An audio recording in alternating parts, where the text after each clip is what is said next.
or in upcoming elections in Virginia could be changing. Yeah, that's right. And it's because Virginia has now completed its process of redrawing legislative district called redistricting. News 3 reporter Brendan Ponton joins us now live in the studio with a look at those maps. So, Brendan, how is our area impacted? Well, there are some big changes, especially to the 2nd Congressional District, which is currently represented by Elaine Luria.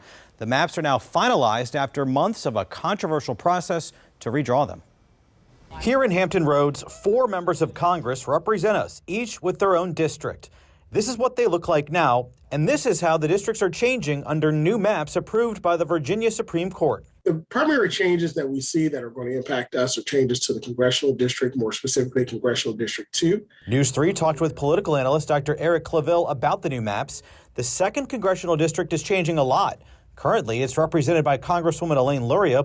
It includes the Eastern Shore, Virginia Beach, parts of Norfolk, and the Peninsula. But the newly approved maps are changing it, shown here in green. The map will now go down the Eastern Shore into Virginia Beach and then into southern Chesapeake and more rural areas like Isle of Wight County. Norfolk is no longer a part of it. Instead, all of Norfolk will be in the 3rd District, represented by Congressman Bobby Scott.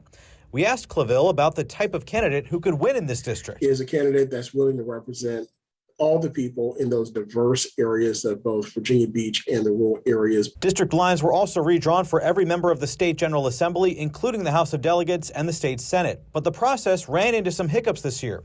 Last year, voters approved a new bipartisan commission to redraw the maps, but the commission failed to come to an agreement, with some members even walking out of one of the meetings.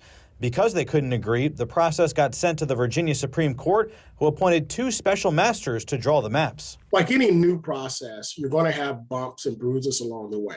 Redistricting is required to happen every decade when the new census data comes out to make sure who represents you matches the population. It's very important because these are the lines in which neighbors, in which families and community coalesce and come together to say that this is the person that we want to represent our views and our interests. And the big question in our area, what does Congresswoman Elaine Luria think about the new maps? We reached out to her campaign today, but so far have not heard back. I'm Brendan Ponton, News 3. Brendan, thank you. Newport